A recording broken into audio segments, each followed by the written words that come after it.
Good evening, everyone. Welcome to the next edition of the Facebook Live being organized by Dr. Mohan's Diabetes Specialty Center. As you know, this is a series of Facebook Live programs that we are doing in connection with World Diabetes Day, which incidentally happens to be tomorrow, November 14th, which is not only Children's Day but also World Diabetes Day.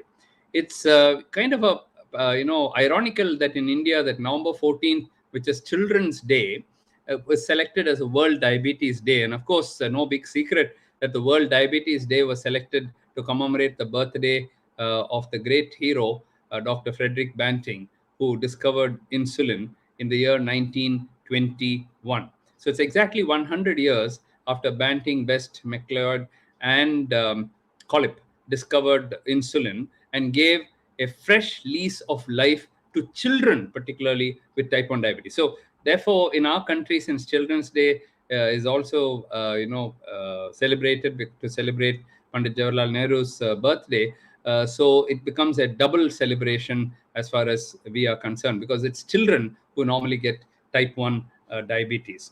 Every one of these Facebook Live programs that we have done, we focused on a particular topic. And the topics we selected were those which were constantly asked by you in the social media. We have several social media platforms, as you know. We have Facebook, we have YouTube, we have Instagram, Twitter, and LinkedIn, and so on. And in these, we have been facing questions repeatedly, a barrage of questions from all of you.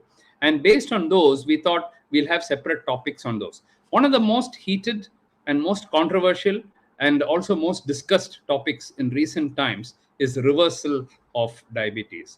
Not a single Facebook Live program which I have conducted in the last week has gone without somebody discussing about reversal of diabetes. Therefore, we thought we'll devote today's Facebook Live program to reversal of diabetes. Joining me in this program, I have a galaxy of very, very talented, knowledgeable consultants who work at various branches of Dr. Mohan's Diabetes Specialty Center. And I'll just name them. From Calicut, we have Dr. Ashwin Mukundan. Welcome, Ashwin. From Trivandrum, we have Dr. L. Rajmohan. Welcome, Rajmohan. From Basavanagudi in Bangalore, we have Dr. Smita. Welcome, Dr. Smita.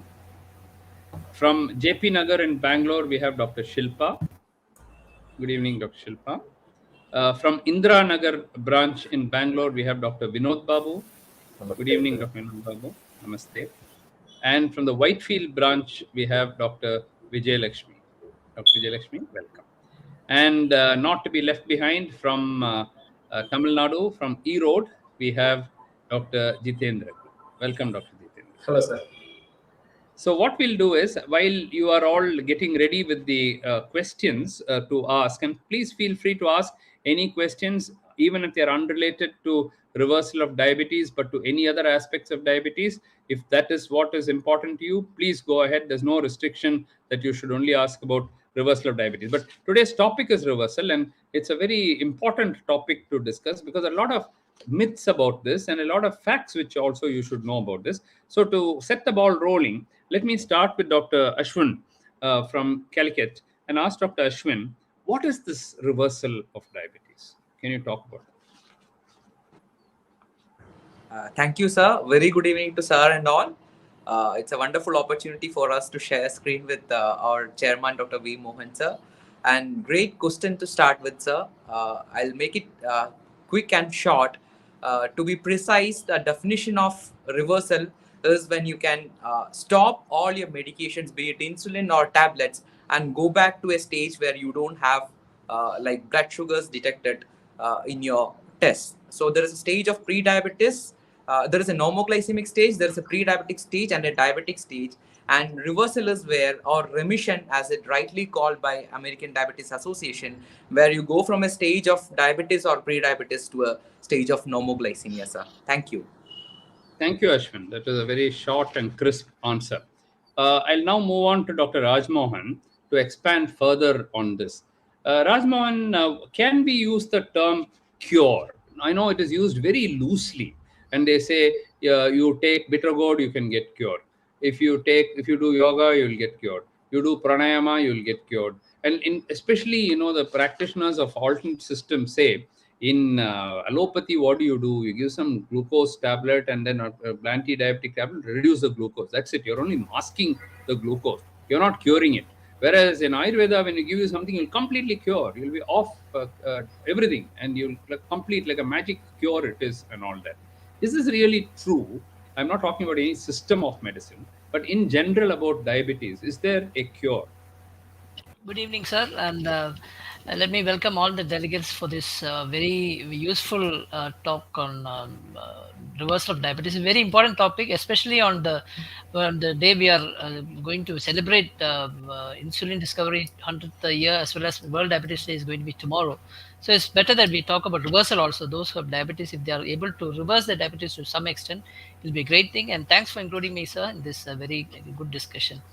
And as you mentioned, cure is actually a very, very misnomer. We should not be talking about cure because diabetes, once it can be reversed or maybe will go for remission, you should not consider yourself just cured. You should still follow the diabetic diet. You should follow the advice given by your doctor so that you maintain your weight. You should not put on weight. You become a non-diabetic or the diabetes goes into remission only if you lose weight, and you have to maintain that weight loss. If you don't maintain that weight loss, if you regain the weight, you go back to your old habits, then surely the diabetes will come back, and it'll come back with a vengeance. It'll come back with the very, very high levels. HbA1c, if it goes back less than 6.5, it'll come back to 9 without even you knowing. You suddenly end up with the sugars of 300, 400, and you might end up with complication like heart attack or stroke. So once you go into remission, you take it as a blessing, and you make sure that you continue that in a long run, so that you don't get diabetes at least for the next 5 to 10 years, so that you can have a high quality of life for the next at least 15, 20 years. So it's very important that you maintain that remission. So cure is actually misnomer. No condition gets cured, including diabetes. Only even for cancer, people say it's only remission or reversal, not cure. Because cancer also you have to check every 6 months or every 1 year. You are supposed to go back and check with your oncologist what happened to your cancer cells, and as well as your treatment effect success. So like that, diabetes, you should make sure that you don't hang on to that, and you make sure you check your sugar. At least you check at home and go back to see a doctor at least once in 6 months. I think very well put. The comparison with cancer was very valid because Yeah. we never know when cancer comes back. And some of the people, after 5 years, they say cancer is cured. Actually, technically, they use the word cure, although I object to it there also. And I object very strongly because it happened in my wife's case. When she had a remission for 5 years, my oncologist told me she's cured. She's unlikely to come back. Of course, he did say to go back, and we did go back religiously. And then from 5 years, it went to 10 years. And she said, no, after 10 years, will it ever come back? Then it went to 11 years, 12 years, and the 13th year, every year we have been doing PET scans, CTs, doing everything, and everything was normal. 13th year, when we went back, small spread somewhere. That was the beginning of the end. So, why it came back after 13 years? Don't ask me. We don't know. I asked all the oncologists I know. Nobody was able to say.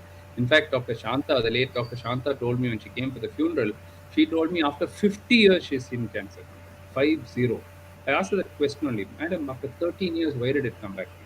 She said, Mohan, after 50 years it can come back. That is cancer. I don't understand it. After studying my whole life, I don't understand. Similarly, I don't understand diabetes fully. Why it comes back, why spontaneously some people go into remission. But all I know is, like Raj Mohan said, it can come back. It can come back with a vengeance. So now I'm going to Dr. Smita. Dr. Smita, what is the Yes. target A1C for reverse? Yes, Rajman, you want to say something? I just muted myself. No, sorry. Okay. No, no. So, Smita, what is a Yes. target A1C? Recently, the HbA1c has been defined by ADA to say that somebody is in reversal, or they use the word remission. The correct word is remission, just like cancer remission. So, what is the target A1C level? So the target HbA1c, or the glycosylated hemoglobin, what we call it as, is an average of the last 3 months of the sugars, what we call. So this is usually, according to American Diabetes Association, for reversal, the target given is less than 6.5 without any medications. So this should be continued for, if the patient is having a HbA1c of less than 6.5 for more than 3 months, American Diabetes Association says, and also some associations call it as for 1 year also, without any medications. So the target would be less than 6.5, sir. Bang on. So if you have 6 point, earlier it was high, 8, 9, 10, whatever. Now it's come to below 6.5. You're off all medicines for at least 3 months and still it's 6.5. They say you can call it as remission. Correct. Now let me go to Dr. Shilpa from JP Nagar. Can people with diabetes complications go for reversal? Ashwin said first is normal stage of normoglycemia, then pre-diabetes, then diabetes. Last stage is stage of complications. Eye, kidney, heart, feet, all these things are affected. Okay, at that stage, can you reverse the diabetes itself? No, sir, it is not possible to reverse diabetes once all the complications are set in, which means that the diabetes has been going on for more than say 10 years or so. It is known that what we know now is that diabetes reversal or remission can be done if it is earliest. That is during the pre-diabetic stage or during the initial diabetes. Within 2 years would be the best time. But once it has crossed that and you have gone beyond 5 years and the complications has set in, reversal is difficult. So no would be the answer, sir. Absolutely. The reason I asked for this is I was once on a TV program, and somebody I didn't know, Doordarshan had called me, and I was on a program. And when I went there, they said, "Oh, doc, by the way, you're representing allopathy, and we have people from other systems also sitting here." And they asked me, first they asked me, suppose a patient has developed gangrene, okay? The leg is become black. The toe has become completely black. It is dead. It is foul smelling. And the line has already formed. And he described the case to me. It's a complete gangrene has set in. And you have checked it. There's no blood circulation. It is a gangrene. Can you reverse that? He asked me. So I said, see, technically gangrene means death. Okay, technically it means death. That means a toe has died. When you're dead, how can you bring it back? God can do it. I can't do it. I'm not God. God can do anything. We assume God can do everything. So that is a miracle. Okay, but if you send a patient to me with a gangrene where the toe is completely gone and it's dead, we can try to remove that toe and save the other toes and save the foot. So that's my honest answer. I told him. Immediately, one of the other system person jumped in and he said, I'll cure it. I can cure it. You just send it to me. I've got herbal medicines. I'll just give it. That toe will become completely normal. It's a live program and I don't know what to say. So I knew I'd been trapped. So I just kept quiet. I didn't say anything, but I can't oppose somebody there in public. Then he's, saying like that. So then the anchor said, oh, that means your system is superior to modern medicine. So I said, no,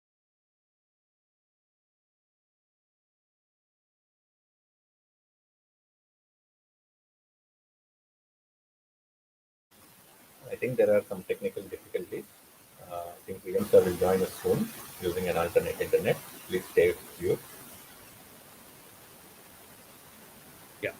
Momentarily, I lost my connection. It's come back. So all of you went off the screen. Okay. So I was just saying that in our modern medicine, we try to give evidence for everything. Where is the evidence? Who has published it? Where is it shown? That is how we go about it. So this discussion, we'll try to keep it evidence based and science based and not anything else based. Now let me go to Dr. Vinod Babu. So what is your experience with reversal of diabetes? Who are the patients? Let's say with type 2 diabetes itself, we'll take up type 1 later. So in type 2 diabetes, can all cases be reversed, and what has been your experience? Who are the people who are likely to go for remission of diabetes? Sir, in my experience, some people who can be manipulated, means whose opinion can be easily changed, they are the ones who believe in that. So, there is an interesting analogy that I tell to all my patients who ask about reversal. A pregnant woman who develops diabetes during the pregnancy develops the diabetes because baby grows, the weight grows. Pancreas is not able to provide sufficient insulin both for the mother and the baby. Once the baby is delivered, they will go into reversal. After a few years, the mother goes on to develop diabetes again. So that is the natural course. There is a natural reversal which is happening. So we cannot expect everybody to go into reversal, especially when in India, people on an average gets diagnosed late and presents very late to a modern medicine practitioner after exhausting all other magics and rather than logic. So at the point where a patient comes to me with a very high HbA1c, I will definitely explore the possibility of a reversal. But to achieve such weight losses to the tune of 15 kgs for a person and to maintain it for long term is almost impossible, I would say. So we need to be practical in terms of achieving our HbA1c goals in order to get better outcomes for our patients. So I have a very strict no policy with respect to reversal. Yes, you want to go for reversal, that's fine. Please take the medicine. You want to lose the weight, yes, sugars will come down. At that time, I'm going to reduce your medicines. And thereafter, without medicines, if your sugars maintain, monitor those sugars. Come with a HbA1c of less than 6.5 to me, or anywhere else in the world, but monitor it. And if your HbA1c, due to natural aging itself, just like our heart becomes weak with age, kidneys become weak with age, pancreas also gets old with age. So a natural progression disease like diabetes, with time, people tend to have HbA1c which increases with age. So at that point, definitely you need to take medicine which keeps the HbA1c below 7.0. So very, very well put. The pregnancy example was very good. How when after some time, the diabetes comes back, and that's exactly what happens. A very good example. So to Dr. Vijayalakshmi, do people, I think Dr. Vinod Babu has answered it partly, but again, to re-emphasize the point, do people who have reversed, do they stay reversed? What normally happens? Good evening, sir. Good evening, everyone. First of all, thank you, sir, for giving me this opportunity to speak about the reversal of diabetes. Coming back to the question, whether do the patients who have already been reversed stay on that path depends on the patient, I would say, in one sentence, sir. Because the question itself answers itself. That is, it's remission or reversal, not cure. So if you want to stay on that path, you have to put effort constantly. So it doesn't mean that once you're remitted or reversed, you will be on that path effortlessly. You have to put in constant day-to-day effort. So it would mean that the patient would have to take in less calories, would have to exercise daily, would have to keep a check on his sugars. Only then would it be possible for the patient to stay on that path of reversal or remission. So if not, he would again bounce back, as Dr. Rajmohan said, with a vengeance, and that will surely be bad. I would be able to say that. Very, very, very true. I think that was a question I wanted to ask Dr. Jitendran, and I think Dr. Vijayalakshmi also answered that. Very often, when the patient rebounds, Jitendran, what happens? Do they, for example, earlier if they had a HbA1c of 8, and then they went back to 6 or something, and when it comes back, does it come back as 6.5, 6.8, 7, or does it become much more? That is a question. Yes, sir. Good evening, everyone. Actually, it comes with a double digit usually. So it goes more than a 10. Sometimes you are seeing with the 16, 17 and all in the higher cases. So initially, patient won't feel in the initial days. They just think, okay, I become, normal after getting off the tablets and all. Now I'm okay. So sometimes, some people will think, okay, I can, I won't. Why I have to check because I already got remission is there. I got reversal from the diabetes. So why I have to check? I have no symptoms at all.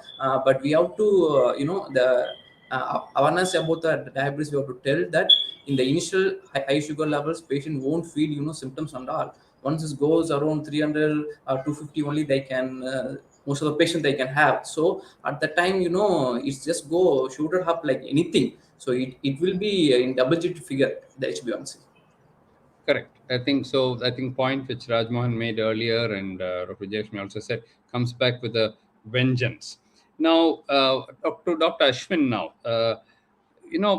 is there a danger in going on? See, most of these diets which are prescribed, either they are very low in carbohydrate. Okay, of course, we take too much carbohydrate. That's another end of the spectrum. We take 70% carbohydrate, 70% carbohydrate. That is one of the reasons why we get diabetes in the first place. So much and such high prevalence we have because we're eating too much carbs.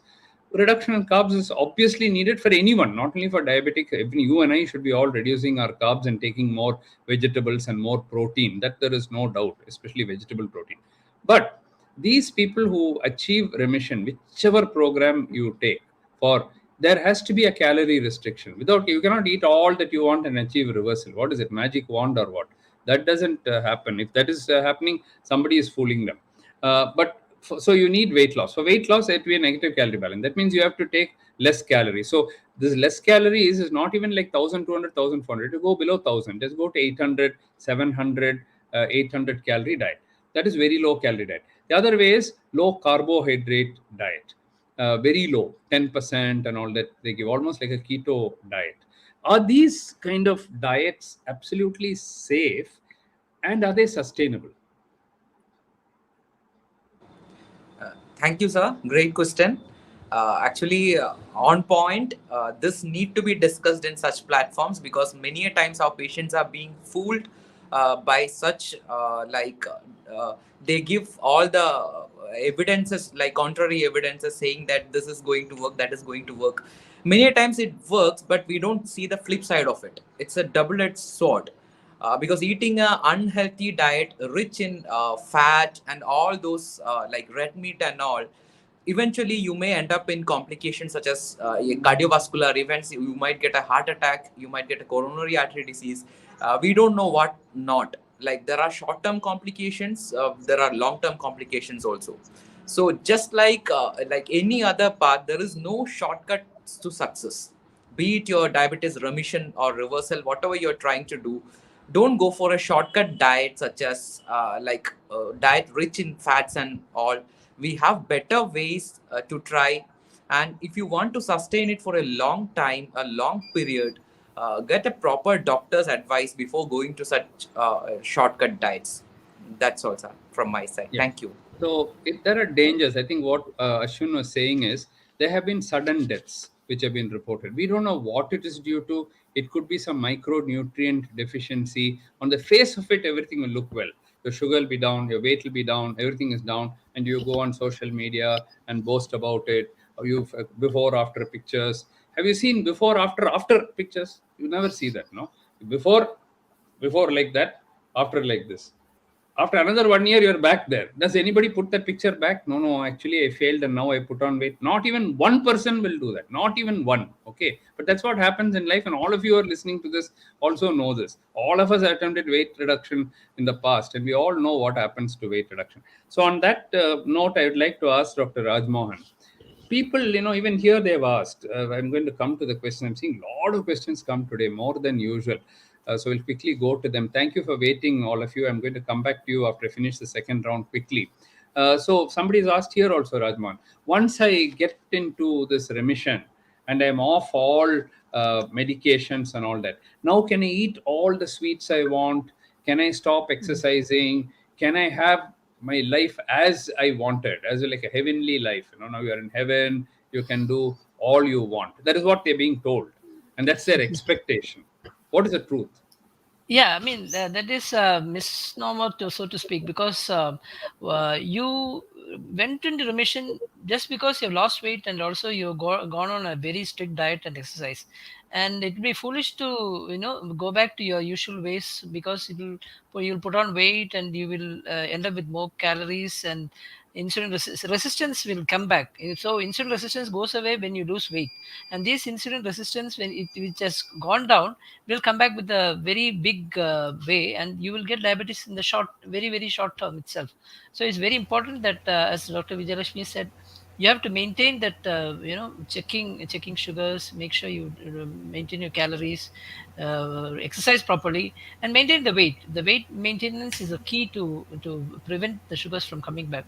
And when you take more sweets, the most people want is to take back the sweets. They want to eat sweet. That is the thing they want to, for remission for diabetes. So sweets, again, pre-diabetic also we say not to take too much sweet. But if you want to take sweets at some point, even diabetics, nowadays AD and all, they have advised you, because otherwise people won't be able to follow all these things. So sweet is not the gold standard to to say whether you have diabetes or not.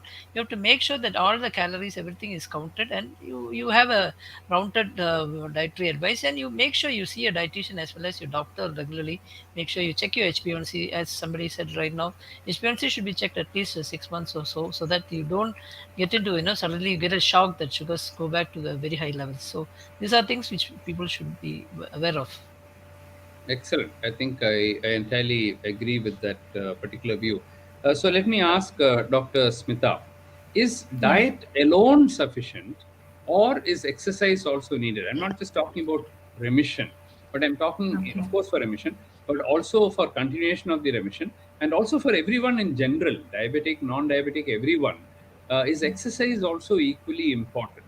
So the question people often ask is, I can go on a diet, but I don't want to exercise. There is one group of people. There's another group of people. I can walk how much ever I want to. Ask me to jog also, I'll do, but don't ask me to be on a diet. I cannot resist, when I see the food. So why are both important? Sir, according to me, I think diabetes is, maintaining the sugar levels is all about discipline in life. So I think diet is equally important going on, that healthy plate, whatever we call. So that is equally important, having enough amount of nutrients, enough amount of proteins, and, the less, probably 25% of carbohydrates. That is what we tell our patients. Now, coming to the exercises, I feel that it is equally important because it increases the insulin sensitivity. So, and hence, decreases the fat deposition over the liver, and hence it decreases the amount of cholesterol in the body. Apart from just sugar levels, I think the patient will be able to manage even his lipid profile. I think it also releases some good hormones, which will, when the patient exercises or when the patient goes for a walk, they get this feel good feeling. So that also reduces the sugar levels. So I think it's a person who is, who has not at all done any exercises. It would be good if he can start off with 20 minutes of exercise at least 5 days in a week, which can be gradually increased to at least about half an hour to 45 minutes, about 5 days in a week. That should be sufficient. It's important for us to explain these patients about the importance of exercises, and I think everyone would be, they'll understand why we are telling so. Thank you. So to Dr. Shilpa, bariatric surgery is also a method of reversing diabetes. And before these big weight loss programs came, and before the direct trial results and all that came, which came about 2-3 years ago, everybody is only talking about bariatric surgery as the main way to reverse diabetes. So, is bariatric surgery a solution for reversal of diabetes? And after bariatric surgery, is diabetes completely cured? Yes, sir. Thank you for the question. So bariatric surgery, it's a surgical method of weight loss, as weight loss is the main concept, where weight loss reduction is what will help in reversing diabetes or reversing or remitting diabetes. So bariatric surgery, wherein the part of the stomach is cut off, or we do a bypass between the stomach and the intestines, so that lesser amount of food is ingested, and also the absorption is also, intestinal absorption is also reduced. So in that way, it will lead on to weight loss. So not only just 10 to 15 kgs, it may lead on to more than 20 to 30 kgs of reduction can happen with bariatric surgery. So with the help of this surgery, there is no doubt that remission can be attained, but permanence of it is still in question. Probably for a period of time, there can be remission, but we have to see in about 5-10 years, we have seen that even after bariatric surgeries, people still start getting diabetes. So permanence is still in question, but bariatric surgery it definitely helps in remitting, but it's not for everybody. Only those people who have BMI of more than 30, who have a little good C-peptide levels, are mainly to be chosen for bariatric surgery. Correct. So, in our own experience of bariatric surgery, which we just published, in fact, one of our consultants, Dr. Chandru at our Gopalapuram branch, he did a PhD on this, on all the changes before and after bariatric surgery. And what he found was that up to 8.5 years duration, remission was possible. After that, there was no remission. Even after bariatric surgery, even after losing 30, 40 kilos in weight, of course, the HbA1c came down, weight came down, liver enzymes came down, liver fat came down, everything came down.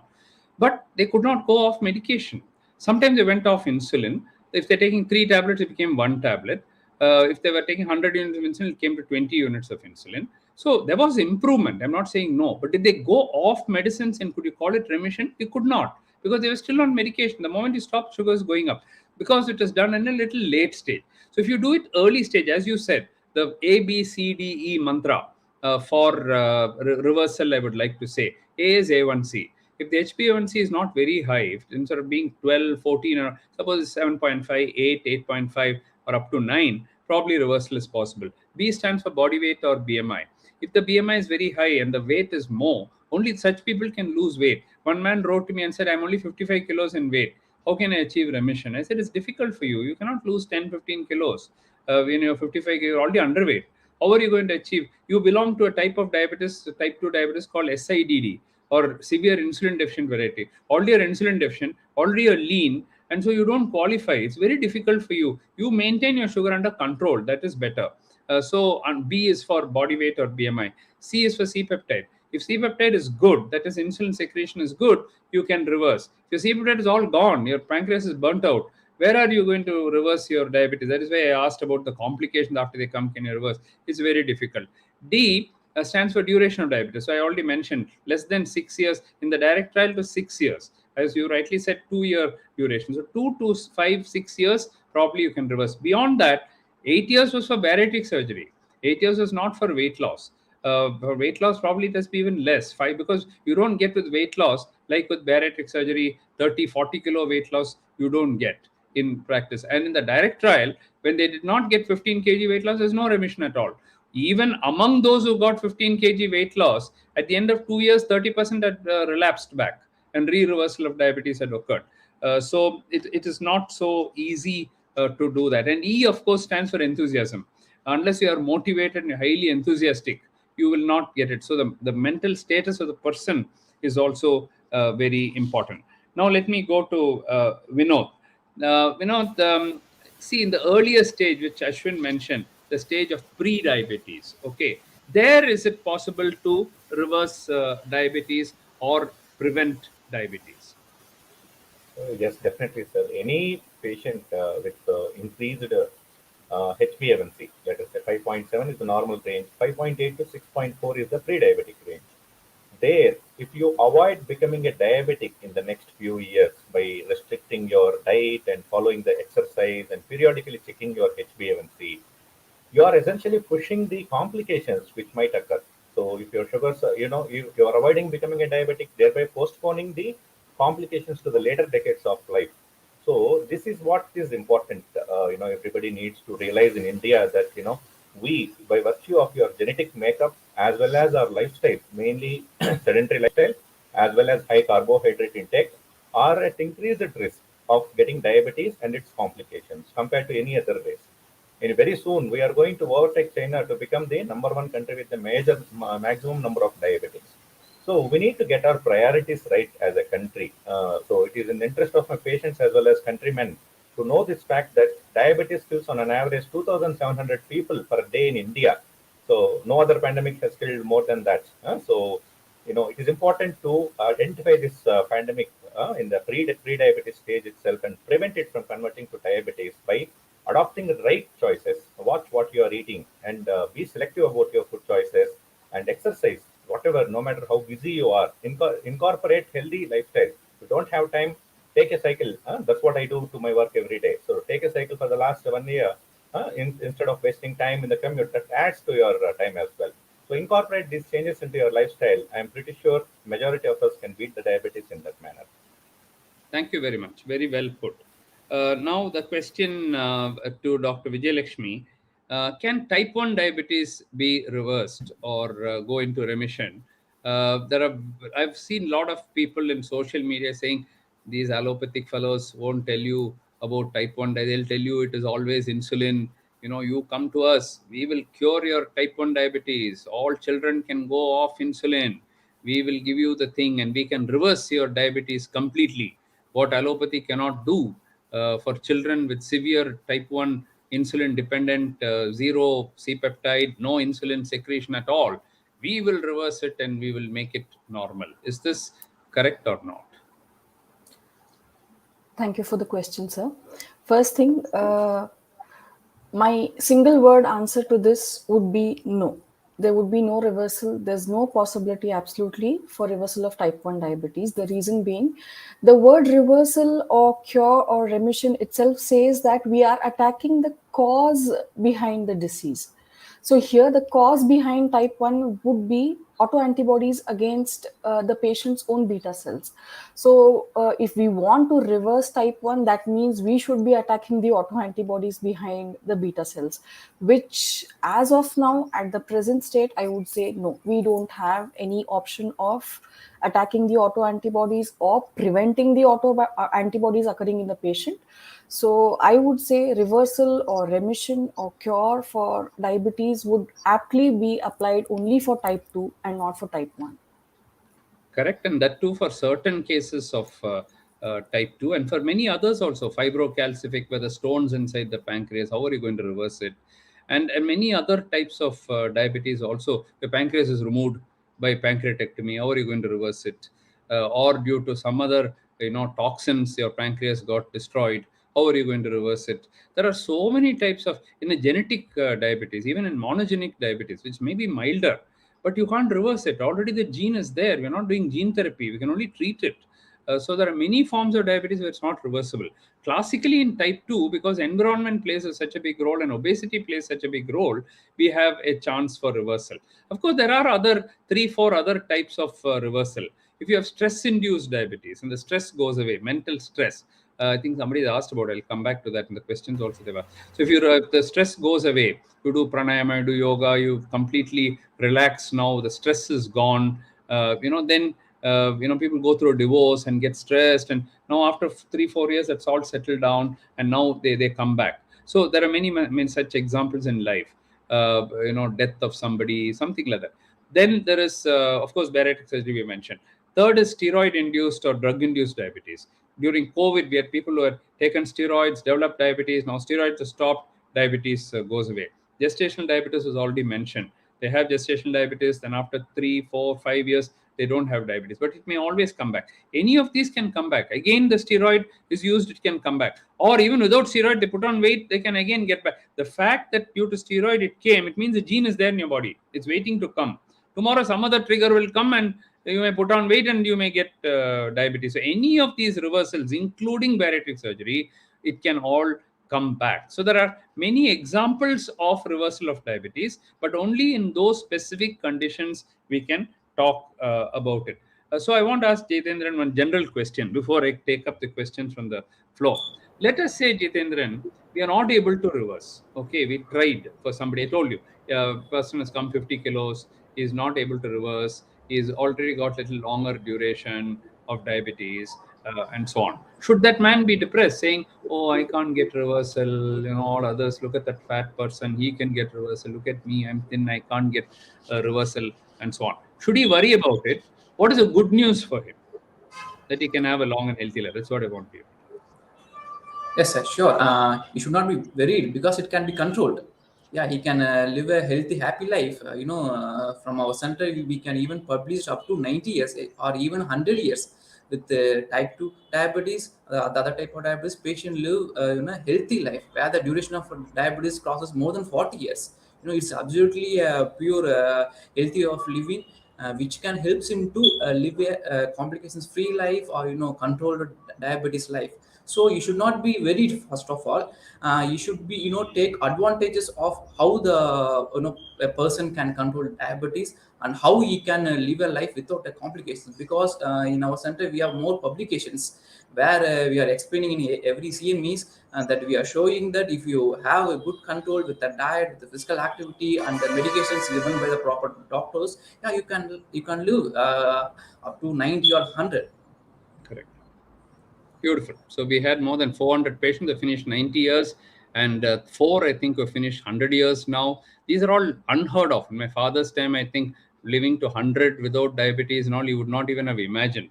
Today, science has advanced so much. Earlier detection, earlier control. People are so much more disciplined. You've got better medicines also, which are protecting the heart, protecting the kidney. People have understood education. All these have, so you really don't have to worry whether, see, type 1 diabetes is also not curable. But we only in July we gave the Dr. V. Mohan medal to those who finished 60 years with diabetes. We had 8 people whom we gave a medal, 60 years. Out of that, 2 had finished 70. One has finished 74 years with type 1 diabetes. How are they all alive? That man, the 74-year-old diabetic, 74 years duration diabetic, is now 89 years old. Next year he'll be 90. 90 years with type 1 diabetes after getting it as a child. These are not isolated cases. We're getting large series now. Above the age of 40 years, I've got so many now who have got type 1 diabetes. So even with children who have now got, suppose a child has now got it 5 years, the mother and father will say, what is going to happen, to this child? Nothing will happen to the child. The child can live up to 100 years, number one. Number two, all we are saying is that, and Vijayalakshmi answered that correctly, that right now we don't have a cure for type 1 diabetes. I'm not saying the next 500 years we will not get a cure. 100 years ago, we didn't even have insulin. Okay. And children were dying in 3 months' time, 6 months' time. Today, we're celebrating 100th year of insulin. And tomorrow, the great man who discovered it, it's his birthday tomorrow. I'm sure he'll be very happy. He's coming back to Earth to see how many children, millions who have lived 90 years of age, who are all dying in 2 months, 3 months when his time, are all alive. So things are definitely happening. So stem cell therapy may come. Some immunotherapy, immunomodulatory drugs are coming. When we started COVID, we didn't have a treatment for COVID. Today, you give a monoclonal antibody and in one day, the COVID is going away, So whereas they were just dying 1.5 years ago, we were putting them on ventilator, we didn't know what to do at that time. So science is always advancing. That is why I like modern medicine and modern science. It is constantly building on itself. If something doesn't work, throw it away. If something works very well, go behind it and then make it better and better and better. That is why scientific medicine is always good. And the same science can be brought to other systems also. I'm not saying that other systems cannot bring in science. They can also bring in science, but evaluation is very important. We have to follow up the patient. We have to have evidence that it is working, not just make loose statements like that. That is the thing which I object to. Now, I think we have finished 2 rounds, and a lot of people very patiently waiting. So let me quickly go through this question. Mohammed Mabood Ali has asked, good evening, sir, Dr. V. Mohan. Metformin 500 OD was stopped 2 months ago, and now my fasting is 113, postprandial 147, Nexito 10 is continued. Please advise me. You have not said your HbA1c, Mohammed Mabood Ali. You have not said what your weight is. I don't know whether you have family history of diabetes.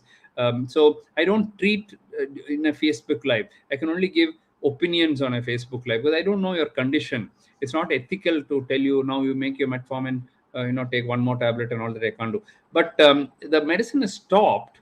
Your fasting 113 is a little high. It is not normal. Okay. And postprandial 147 is there. I don't know what your HbA1c is. If your HbA1c is not in the reversal stage or it is not so, why should you stop metformin? Metformin, apart from everything else, is good for BP reduction, weight reduction, lipid reduction, sugar reduction. It has anti-cancer properties. It has anti-aging properties. It has about 6-7 benefits. And the only thing is, if you take large doses, little stomach upset will be there. Other than that, it's a drug which has been there for 60 years or more. 65 years, I think, it has been there. I have not seen any side effects due to metformin after treating 5 lakh patients. I have not seen any side effects at all after treating them for 50 years. Nothing has happened. So I'm not saying start metformin again. I can't treat you there. But I'm wondering why, when your sugars are not that normal, postprandial is 147 one day, next day you check it. Have you checked it at all the 3 meals? Have you put a patch and checked whether your time in range is above 70%. It should be actually 100% if you're under remission. If your time in range is 100%, if your HbA1c is 5.5, then okay, you can stop the medication. Otherwise, also your age. I don't know your age. If you're 85 years old, maybe it's okay. If you're only 45 years old, it'll progress in the next 4-5 years. I don't want you at 55 to have eye problem, kidney problem, or some other problem. So we take all these into consideration before we give an advice. It's not for everyone same one size fits all. Here, take this paper and go for everyone. It's not like that. It's not how we treat. That is what is called as precision diabetes. So if you write to me, it's written here, contact at Dr. Mohan's. Just write it, address it to me, and I'll try to help you regarding that. Ramayar Krishnamurthy, is there no way to cure diabetes 100% other than controlling? All this time we were talking about that only. And as I told you, there are different types of diabetes. When you have about 100 different types of diabetes, just like cancer, cancer, breast cancer itself is about 10 different types. Okay. Breast cancer is different from thyroid cancer, different from pancreas cancer, from kidney cancer, from leukemias to gallbladder cancer. So each cancer is different. Each of them has 10 different types. It's a very complicated field. It's not easy. It's not that, all breast cancer is like that. There is hormone positive, double hormone positive, single hormone positive, triple hormone negative. So many types are there. Okay. So even you take lung cancer, there are so many different types of lung cancer. So there is no one size fits all. What people don't realize, they think some little high sugar is all diabetes. No, it's about 100 different types. You leave it to us. You don't have to bother about the 100 different types. That is for people like us to find out. But those 100 different types will be treated in 100 different ways. And that is the beauty of medicine. Why we are all spending, why for 50 years I've only taken one disease and focused on that. Because even after 50 years, I've not understood that fully. I've still got need another 50 years to understand it better, probably. Okay. So that's how complicated the disease is. That is why when laymen just come and say, I'll cure it, I'll this thing, I say, what's this guy talking? Does he know that there are 100 types of diabetes? What is he actually talking about? Does he really study it? After 50 years of study, after publishing 1,400 papers, I still feel I don't know anything about diabetes. Okay. These guys have not published a single paper, not studied a single thing, and they are talking like that. Okay. So it's very easy to say, why don't you cure diabetes? They are all trying, honestly, believe me. Another Banting will probably come, who will be born already, who is trying to cure type 1 diabetes, type 2 diabetes. And when it comes, we will give it to you. Why are we going to hide it? No, I don't want to cure diabetes. I'll cure every diabetic patient and I'll go to some other disease. I'll take cardiology now. Okay. Or I'll go to gynecology, or I'll go to some other field, completely different field I'll take. The ones I've done with my specialty. Okay. There are only about 577 million people according to the, all the 577 million will cure, finish. Then move on, go to thyroid, take next disease. We'll move on to the next one, okay, and cure that also. So we've got a lot of work to do, but as of now, there is no cure. So this is only hype, saying that, we will cure, we will do that. So Ramayar, keep the sugar under control and spread that message. And if you can control, let me ask Ramayar also, if you are able to live 100 years, as I have shown repeatedly, and we are one of the few centers in the world which has shown that, very proudly I can say that. I got the Harold Rifkin Award from the American Diabetization for showing that. No one else in the world showed that. 50-year survival of type 2 diabetic patients without complications. Okay, we're able to, using the lowest cost treatment, generic drugs. Somebody asked for generic, use only generic drugs. 2 rupees tablet, 3 rupees tablet. With that, 50 years, 60 years, no complication. People are living 104 years. They're still doing well. Okay. So with that kind of a thing, why are you bothered if little diabetes is there? Okay.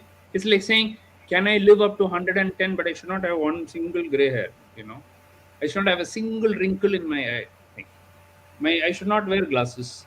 I should not do this. I must be able to run a marathon. I must be able to run 100 meters like Usain Bolt at 100 years also, Aren't these a bit too much of expectation from a disease? Because there is a normal human wear and tear which will happen. Even if you don't have diabetes, you won't be the same. Okay. One man at 95 is telling me, but I can't run like when I was running at 70. I said, God is making you go slow down. Okay. If you are running like 70, something will happen to your heart is not the same as it was at 70. So God is slowing you down. You listen to that. Take it with grace. Don't say, I'm not like, don't say that, doctor. I want to be like, I said, we all want eternal youth, elixir of youth, the Holy Grail. We want all that we want. Philosophy, we can talk about all that, spirituality, you can hear legendary, somebody lived 1,000 years, 5,000 years, is still alive. All that we hear, but those are legends. We don't know whether it's really true or not. And probably God can do all that. We are ordinary human beings. We are only doctors treating you, trying to help you. All we can say is we are trying to make you live up to 100 years without any problem. You may say, why not 150? We're trying for that also. In the Homo Deus book, it is mentioned 150 years is also not too far away. So maybe in the next 20, 30 years, we'll see 150 years also somebody living. Although it's a bit boring though. 150 years, you have to change about 8 jobs. Okay, you'll be married to one person for 125 years. All these small problems when you live too long. But those are okay. We'll discuss that later when you come to that.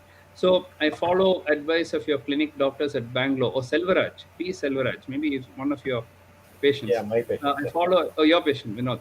I follow advice of your clinic doctors at Bangalore with Galveston 5500, just half tablet morning and metformin. I could maintain HbA1c 5.9. Fantastic. Selvaraj, we know this, brought your A1C below 6 and you are taking only a very small dose of tablet. It doesn't matter. You're as good as the person who was reversed. In what way you're worse off? Just that because you're taking one tablet, is it going to do any harm? As I told you, it has so many benefits. The tablet has anti-cancer, anti-aging, so many benefits. You're getting that benefit also. You stop it, all those benefits go away. So look at it that way. If you look at it from a broader aspect, very good. So Selvaraj, well done, and Vinod Babu, well done. I lose weight, but my belly fat doesn't reduce. Would diabetes go away if my paunch is reduced? Why is it so difficult to reduce belly fat? I'm glad you recognize that. I think that's one of the greatest difficulties. Mostly it's due to carbohydrate and not having enough exercise. Of course, you can do separate exercises for the abdomen, raising your leg, raising the head part, upper abdomen, lower abdomen, abdominal crunches, all those things you can do. But you have to reduce the carbs, you have to reduce the calories, and you have to exercise. You have to increase your exercise to such an extent that it will go down. It may not go down fully, but from 95 centimeters, it comes to 90 centimeters is good. 5 centimeters reduction in fat means so many kilograms of fat have gone from your body. That is fantastic. Set yourself realistic goals. If a child is getting 30 marks in the exam and the mother says, no, nothing less than, the teacher says, nothing less than 100. If you get 99, you're a failure. You know what will happen to the child? Next exam, he'll get 20. He'll get so depressed that from 30, he'll go down to 20. Okay. Instead of saying that, we said, get 50. Okay. Your target is 50. Okay. From 30, you bring it to 50. Once he reaches 50, then you tell that boy or girl, why not we try for 65, 70? Come on. You're capable of doing it. And when he reaches 60, celebrate with him and make it. Whereas another guy who's got 95, 98, even if he gets 99, it happened to me. I'll tell you the story. It's worth telling the story. So I was in school. I was in a school where they expected me to get state rank from the beginning. But that school had never got a state rank for almost 25 years. So I was their only hope. And I was doing well. I was doing very well and all that. But my weak point was maths. I could never get 100 in maths. Okay. So what the principal did, we had an Irish Father White. So he had been there for 29 years in my school. When I left, he was 26 or 27 years. He was there for 3 more years after that. One of the most popular, fantastic father, tall, 6 foot, is a boxer and all that. He's a father, priest, but also does boxing and all. Very good man. He's one of my heroes. So I studied in this Catholic school. And so what he did after the model exam, just before 2 months before the final exam, so school leaving exam, we had a model exam. So he went from the last candidate, okay? And I'm first by, the second fellow is some 35 marks below me. So there's no competition even for me. I'm somewhere right on top. The second fellow was a Brahmin boy called Krishnamurti, who was very good in maths, okay? He'll always get 100 in maths, but I'll beat him in everything else and he'll beat me in maths, and then I'll come first and this fellow will be second place, okay? He could never beat me in science or geography or any other thing. So he started from the last candidate. So last fellow went, he had got 0.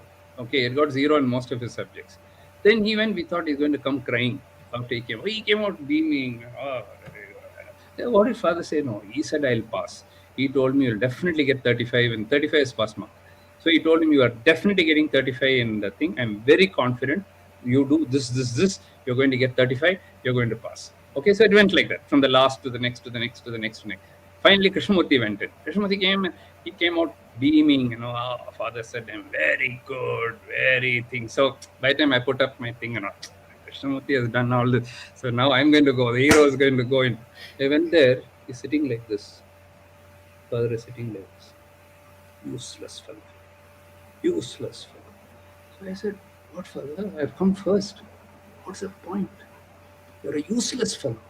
I'm so disappointed with you. You're no good. I started crying. I said, what, father? Because I'm expecting, the big thing and all. I've gone in. Everybody said, hey, now you go, Mohan, come on. Everybody's coming out smiling and all that, And I go in there and he just depressed me. He said, total disappointment. I'm not at all happy. I said, why are you saying this? I asked him. And he said, what is your maths mark? Well, I got 94, father. Is that a mark? Aren't you ashamed? And he said, go. He said, I came out crying, all waiting, I'm coming crying. The guy has come first, he's coming crying. I said, he shouted at me, he did this, he did that, and all that. Next 2 months, I sat and studied. Finally, he said, go. You'll never beat Krishnamurti in your life. Get out, he said. I came out and then I said, okay, my only aim in life now is to beat Krishnamurti in maths now. Nothing, no other aim for me in life. Okay. So finally, it so happened that Krishnamurti lost some 2-3 marks in the maths thing. And then in the final examination, the board examination, he got 96 and I got 98. I still didn't get 100. Okay, but I beat him. I walked into father's room like that. I said, what did you say? I'll not beat Krishnamurti. I beat him, Krishnamurti. Then he's smiling. At last, I thought you'll see through my bluff. You didn't see through my bluff. I said, why did you make me cry that day? He said, I had no hope that Krishnamurti will get a state rank. You are the only hope. If you get 90 or below 90, you're gone. There's no state rank for you. Okay, you have to get 100. The only way I can do, your only weak point is maths. So I spoke only about maths to you that day. I wanted you to get more so that you can beat Krishnamurti finally in mathematics. Okay. And because you did that today, you got a state rank. I'm very happy. I'm glad you didn't say. I was scared you'll see through my bluff sometime, but you took it very seriously. Exactly the drama I played worked exactly for you. See, why I'm saying this is different patients have different thing. The guy who got 0 also is encouraged by him. So if you got a HbA1c of 15.5, don't tell them 5.5. Okay. Tell them, let's bring it to 9. Let us see how it is.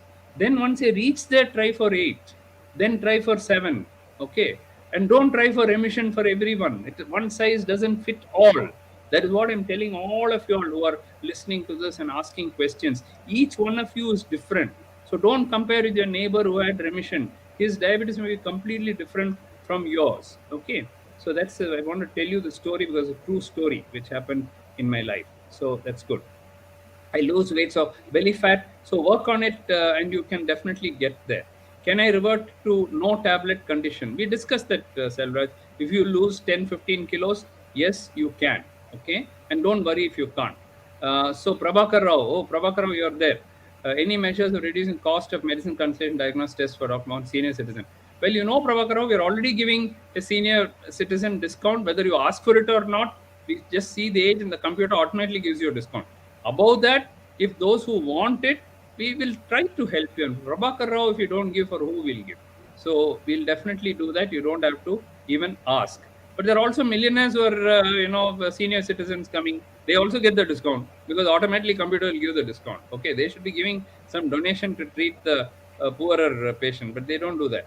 But we will. Your point is well taken. Okay, we'll try to help you. Dr. Phillips Rautri, our doctor from Bhubaneswar.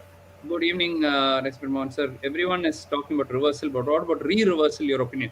Yes, Phillips, thanks for bringing that out. And this is a term which I coined. Re-reversal, also called as relapse. So if you don't, and I think everybody here, including Rajmohan, mentioned it, comes back with a vengeance. That is re-reversal. Everything goes into normal and then bang, one fine day, they stop coming and then everything goes up. This whole talk is about that. If you reach reversal or remission, stay there. And be happy and stay there. Don't forget about us and don't forget about your diabetes, because diabetes doesn't forget you. Okay, you may forget your diabetes, but diabetes doesn't forget you. I wish it did, but it doesn't. Madhu Sham, Can ragi porridge or oats kanji or deep protein replace a breakfast or meal? Okay, so basically, I mean, the deep protein is just a drink and it's a trade name. So you're just saying a protein drink instead of something. Meal replacement is classically that what you're doing is taking 120 calorie milkshake or something which is low calorie. You can do it, you can reduce weight. And people do it also, and there are people who also like to at least one meal, let me cut down, and they're very happy. But what happens is after some time it gets boring. Say milkshake every day, 1 month okay, 2 months okay, third month then see that milkshake, you'll get angry. It gets so boring, and you get same food if I give you every day, how it will be? Okay. So people get fed up, and then they stop, and then they go overboard, completely overboard. So anything that is sustainable, don't try anything which you're not going to sustain for the next 10 years. You're going to sustain 10 years, try it. Otherwise, don't try it.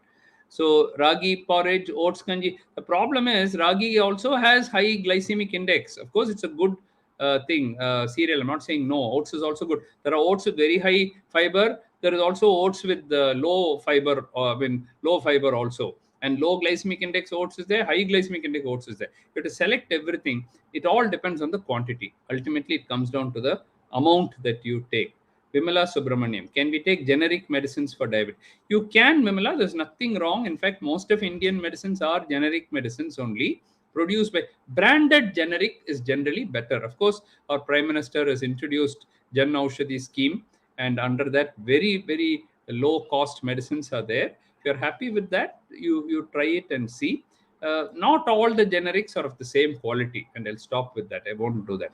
Parameshwari Subramaniam, allopathic doctor working hard day and night, studying, attending CMEs, gaining knowledge, learning about RWDs. What's RWD? Etc. But there's one gentle Dr. Hegde who's brainwashing.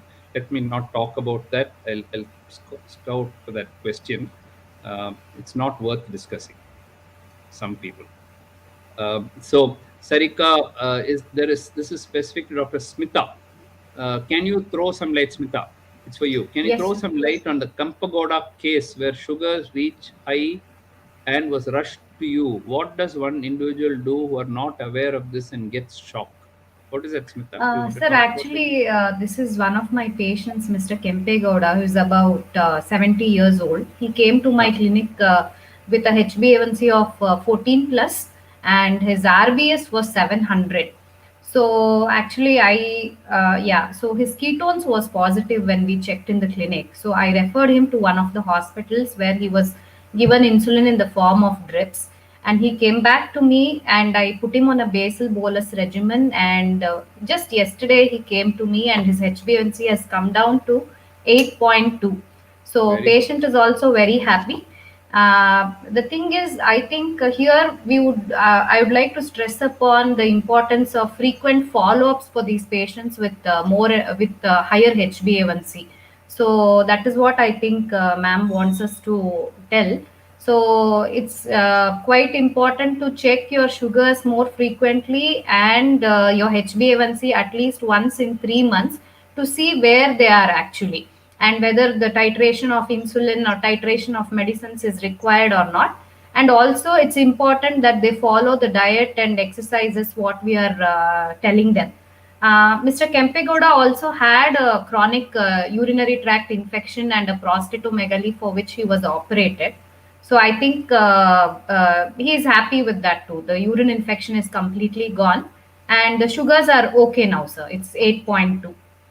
I think there's further a possibility of reducing it if his age permits, Yes, probably to yes. 7.5 or something. But he's on the right path and he's done well. I think the point they were trying to make is that patients should not allow these sugars to go so high. That's what we said with vengeance and all that. So it happens all the time that people think. Recently, I had a patient. I shared this in another, because he told me, please share it. And so he's a very, very good patient of mine. Very intelligent. Is a chairman of many companies, is on board of many companies, very meticulous. He used to do intermittent fasting, this, that. He used to really do gym, exercise. He was above 70. And unfortunately, what happened, for about 6 months to 9 months, I didn't hear from him. Wondering what happened, because normally he'll come. Then suddenly one day he called me and he said, my blood sugar is 480. Doctor, can you give me something now? He got worried. I said, see me tomorrow morning. By tomorrow morning, anything will happen or nothing will happen. I'll see that you're all right. You come and see me tomorrow morning. Next day, I saw him, his HbA1c is 12.8. And it had never gone above 8 in his life. Now it is 12.8. So I asked him, what happened? I'm very surprised that to you this has happened. You are the person who teaches everyone. Then he said, I made a big mistake. I said, what's the mistake? When I turned 75, I thought here afterwards, diabetes, nothing will happen. All these years, I've kept it under control. So I just stopped everything. I stopped medicines. I said, what made you think? Some foolish thing. I just thought after 75, there is no diabetes or something. So he must have read somewhere, I think. And he just stopped everything. Sugars went to 490 or something. HbA1c is 12.8 or something. And he was in bad shape. Now I had to give him some insulin, I had to give him tablets, I had to give him everything. Now it has come down. Like the Kempegowda case that you said, it had come down. And he said, I don't mind coming to social media and talking about it. I said, whenever I talk, I won't mention your name, but I'll mention. He said, please do. There'll be a lot of people who are 75 years old and thinking it's all, now it's okay. And, at my age, nothing will happen. At their age, they have to be even more careful. You mentioned urinary tract infection, prostate, heart problems can come, heart failure can come. So many things can go wrong. So while we don't have to over treat it, I won't say 5.5 for him or 6.5 for him. Even if he brings it to 7, 7.2, 7.4 is okay. But you cannot keep it at 12.8 and all that, even at that age. My grandfather, who got diabetes when he was 44 years old, he lived up to 99 years of age. Okay, my mother's father. He took tablets right up to his last day, up to 99 years. For 55 years, he had no complications. He was only on tablets. He didn't take insulin at all. 55 years he was on tablets, and he did very well. He didn't have a single microaneurysm in his eye. There was no microalbuminuria, nothing. 55 years, he was perfectly all right. He continued the tablet. So this, I think that comes to the thing, how long the Selvaraj is asking, how long these tablets can maintain. It varies, Selvaraj. In my grandfather's case, it was 55 years. I've had patients who finish 50, 60 years still on tablet. But some after 5, 10 years, they lose. That's why I said, if you have 10 types of 10 patients with diabetes, they are behaving 10 different ways. So I cannot give one size fits all. Everybody 40 years, everybody after 5 years will need insulin. No, it is individualized to you. When you come, we'll say, what is your case? And for you only, we don't say in the book it's given like that. We don't treat by book, we treat by you. Okay. Now, so Amarinder Sindhu. 60-year-old, sir. Huh? 60-year-old with hypertensive. So family history of heart disease also. Okay. ಒಂದು if you Selvaraj ಅವರೇ ಈ age ಅಲ್ಲಿ ನೀವು 10-15 kgs weight loss ಮಾಡಕ್ಕೆ ready ಆಗಿದ್ದಾರಾ? ಅದು ಒಂದು important question. So ಆ ತರ ಇದ್ರೆ we can definitely try. Next time ಬಂದಾದ ನಂತರ we'll discuss. 60 years is not at all an old age now. He can definitely try to maintain. Amrinder Sidhu. Hello, sir. What to do with high fasting sugars ranging 120 to 130 upon waking? Decrease gradually 3 months. HbA1c is okay and 6. I was just telling that this question came up in every single Facebook live that I have done. Every single one. My fasting is 120, but my PP is only 100. Is this an error? It is not an error. What is happening is that your PP is not peaking at 1.5 to 2 hours. It's peaking at 30 minutes or 45 minutes. So after you take food, it's shooting up. And then the insulin or the tablet is bringing down your own insulin, or the tablet or the insulin that you take, whatever you take, is bringing down sugars. When you measure at 1.5 hours, it is showing low. Okay. Now, what to do with that fasting? If your HbA1c is normal, which you're saying is 6, which is fantastic. If you do the time and range, you just see whether only fasting is high or at other times it is high. Okay.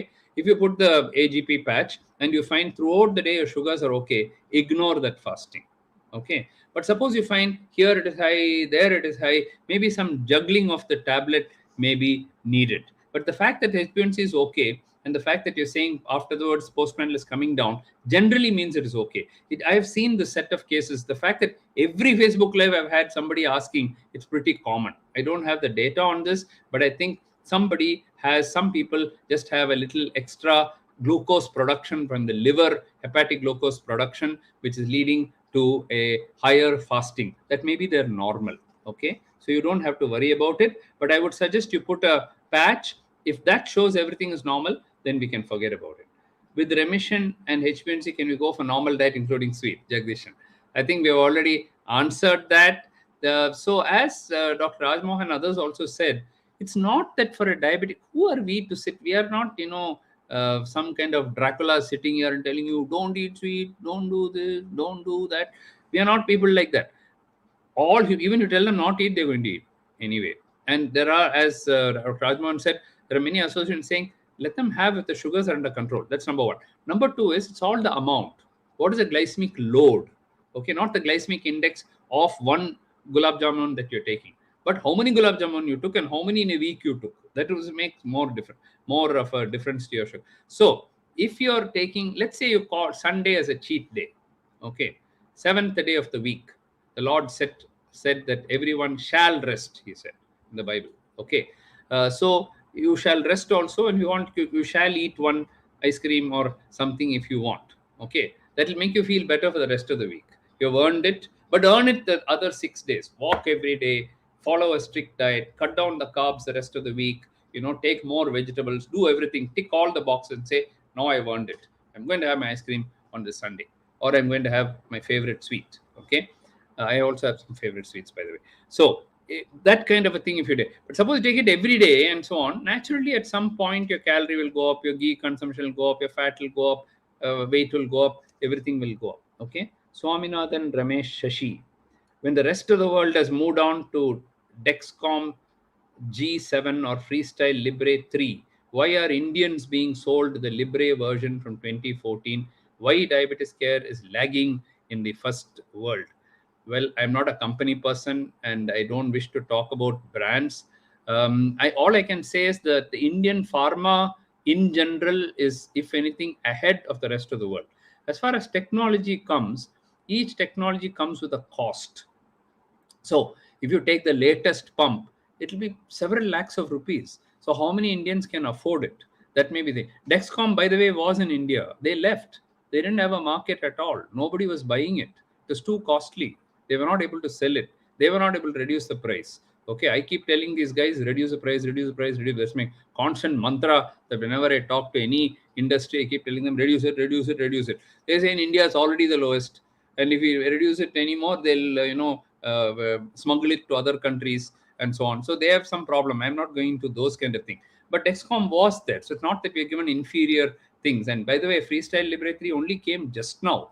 And there's no reason why it will not come. But if you say Freestyle Libre Pro and Freestyle Libre, it's double the cost already. From there to there, already it's a double the cost. Many people say, I'll take Freestyle Libre Pro itself because lower cost. Cost makes a very big difference in India. Tablets which are generic and not sold in any other country are sold in India for half the cost or quarter of the cost. And just because the cost it is sold, it is such a cost-conscious country that the richest of the rich people can get it. Those people will buy it from US itself. They'll go and buy the Dexcom from there and bring it, or they'll import it. Okay. So it's a good question, but it's also an economic question. How many people can afford and so on. And I don't agree that India is lagging behind, because generally in pharma, we are far ahead. In technology, I would put it the other way. Why can't Indian engineers produce all this at 1/10 of the cost? Okay. And I'm telling you this because there was a time when glucometers were 8,500 rupees. And I can take full pride and satisfaction in saying that when the chairman of those companies asked me why nobody is testing in India and China, I told them because they bloody well cannot afford it. That's it. Very simple. There's no further logic to this. So he said, so how much should I reduce the price? I said 90%. Reduce it by 90%. Bring it to 10%. He said, you're definitely joking. I said, I'm definitely serious. From 8,500, you bring it to 850 straight. Don't bring it to 7,000. And that's what they did. They brought the price down. Today, all glucometers are below 1,000 rupees. I can take full satisfaction that I had a large role to play in this, although people may not be aware. Same thing I'm saying now about pumps, about this, about sensors, and about everything else. Produce it for 1/10 of the cost in India. Why can't India do it? Why do we need all these imported ones? We don't have engineers here who can do it. Why should a thing which is costing 2,000 bring it for 200? And a pump which is for 5 lakhs, bring it for 40,000. It can be better. We did that with a retinal camera. We did that. A retinal camera used to be 20 lakhs. Today, for 2 lakhs, we've got a beautiful Indian camera which can beat that other one. Okay, we have done it. US is now buying from India retinal cameras. So if you have really good, our cars, our low-cost cars, Didn't we do it with cars? Didn't we do it with everything else? Why can't we do it with this technology? This is a constant debate I have. As you may know, I'm a adjunct professor in IIT. So I have meetings with IIT. I have meetings in the Indian Institute of Science. We have regular meetings only on this topic. And we are working on it. Let me tell you, we're working on it. We have got our engineers together. We're trying to motivate them. That's my next dream, that we will get all this technology at very low cost. If I achieve that in my lifetime, I'll be very happy. Sir, I was born when my mother was diabetic. A great-grandfather had diabetes, had acute stress and became diabetic. Is it genetic or stress related? Dr. K. Srinivas Rao. Oh, yeah. Okay. I know Srinivas Rao. Great friend of my father, such as soft-spoken. He was a PhD and an engineer. Just spoke about engineer. So I'm happy to connect with you, Sarika Rangraj. And so stress is a factor. Definitely stress is a factor. But after the stress goes away, if it goes away, then it is stress-induced diabetes. But you already have some genes also. So some genetic factors and the stress would have triggered it. Because not everybody who has stress gets diabetes. No, not everybody who took steroids even got diabetes. There's so many who took steroids, the sugar didn't go up at all. So it varies. That's why I said all human beings are different and you cannot club them all into one group. Rajwant Kaur. When both parents are diabetic, what about children? What precaution taken? If both parents are diabetic, in our statistics, the risk of getting diabetes by age 50 is 95% in India. 95%. 5% biology, they escape. But 95% will get it. But can they postpone it? By age 50, 95%. When do they get it? Normally in the 20s or 30s, they'll get it. Can they get it after 50 or 60? Yes, by doing exercise, diet, maintaining weight, they can push it by 20, 30 years. That means a complication get pushed forever and you may never develop complications. So that is what they should aim for. So definitely it's possible. We have proved it through the DCLIP trial, through the IDPP trial, and so many other things. So the genetic factor, you cannot change your father, mother, but you can definitely change the environment, your body weight, exercise, low calorie diet or low carb diet, more vegetables and relaxation and pranayama, etc., etc. Okay. Bhaskarachari Kandlakunta. Where the bariatric surgery will completely, I think we discussed it. It can in early stages, but sometimes even after bariatric surgery, you cannot reverse. And I've seen it come back. Re-reversal of diabetes and relapse even after bariatric. For maybe 3-4 years, it's gone. Then again, it comes back. The surgeons don't accept it. If you look at their series, they'll say 100% reversed forever. Not true. Not true. I don't agree. Why does mental stress raise blood sugar? So what happens when you have mental stress is that all the counter regulatory hormones, the hormones which oppose insulin, like your cortisol or growth hormone or the other adrenaline or noradrenaline, epinephrine, norepinephrine, all these hormones are shot up because of the stress. So what happens? Insulin is not able to work. So insulin is suppressed. It's not able to work. And all these hormones, except insulin, which reduces sugar, all these hormones increase the sugar. And therefore, this happens. Rajmohan, you want to add to that about the role of stress and diabetes? How it produces? Yeah. I mean, stress, as you correctly mentioned, all the counter-regulatory hormones which are very anti-insulin, they act opposed to the insulin, so they go up, and the stress increases catecholamines, and that itself is a very big factor in raising the blood sugar levels. Yeah, thank you. Selvaraj is saying add treadmill Indira Nagar clinic at least once a year. It's a good suggestion. We have tried it in 1 or 2. Well, you know that in Gopalapuram, we have everything. We have echo, we have treadmill, we have ultrasound, we have all the autonomic neuropathy testing. So the real big center is Gopalapuram.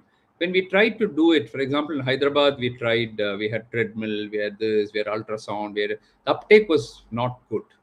And 1 in a month, 2 in a month. And so finally we had to shift the treadmill back, because there's not, if you at least do 4 or 5 in a day, it'll be worthwhile keeping the machine, technician, this one, getting all the thing. Otherwise, it doesn't work out. So if there is a thing, definitely we can consider. It's a good suggestion. And not that treadmill is needed every time. I think I would say an echo is more needed or an ultrasound is more needed. You don't have to actually go on a treadmill and jog to find out. Anyway, there's false positivity and false negativity even with a treadmill test. Samrat Chaudhary, good evening, sir. Very important program for diabetes. 2 questions. Is chromium resveratrol supplement recommend diabetes control? Chromium is supposed to contain a glucose tolerance factor, GTF. And in animals, there are some studies which show that chromium supplementation improves glucose tolerance. It's never been reproduced in humans. And the American Diabetes Association does not recommend routine chromium picolinate or resveratrol treatment. I mean, like everything else, you can take it, but some of these things you take in excess, you can have toxicity, as we saw with zinc during the COVID pandemic. So you have to be careful before we have more evidence. Is lipase test necessary for linagliptin? Not necessary. I know you're talking about pancreatitis. These are extremely rare, and the lipase may not even pick it up.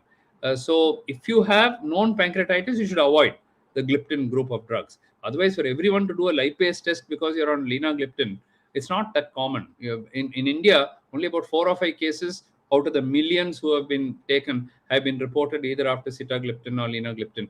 So it's not necessary to regularly do it. But if you've had pancreatitis, or if you drink, or if you have gallstones and so on, better to avoid the group of drugs. Ganeshan, good evening, doctors. I checked my fasting after bed, and then it is after getting up, it's 96. Then I went for a walk 45 minutes. After coming back, went to 107. May I know the reason? The same thing we said.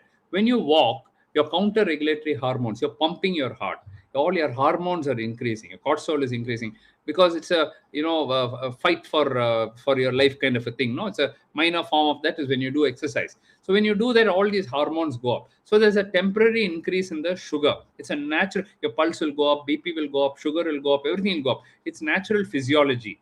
After another 1 or 2 hours, the glucose gets drawn into the muscle, okay, and then your sugar will drop. So if you see after 1 hour, 2 hours, you'll find the sugar dropping. When you do continuous glucose monitoring, you can easily monitor all that. You'll see an initial drop and then a nice drop. That's the beauty of this continuous glucose monitoring. Is there any test to determine how effective insulin? Of course there is. That's called as a C-peptide test. And we do it fairly regularly. And if your C-peptide is of a particular level, you don't need insulin. If it goes below a particular level, you need insulin. If your C-peptide is 0, it means you're type 1. And you need to take insulin continuously, otherwise you can die if you don't. So C-peptide test is a very important test, and if you would like us to do it for you, contact us, we'll do it for you. Sarika again, walking 45 minutes, broom mopping the house, 14 square diet and medication with HbA1c 5.6 is exercise enough or too less for a 60-year-old, 73 kg, 5 feet 6 inches? It seems to be good. 45 minutes is not bad. Broom mopping of the house is quite intensive. Your HbA1c is fantastic, but it looks as if the weight can come down. For 5 feet 6, 73 kg is slightly high.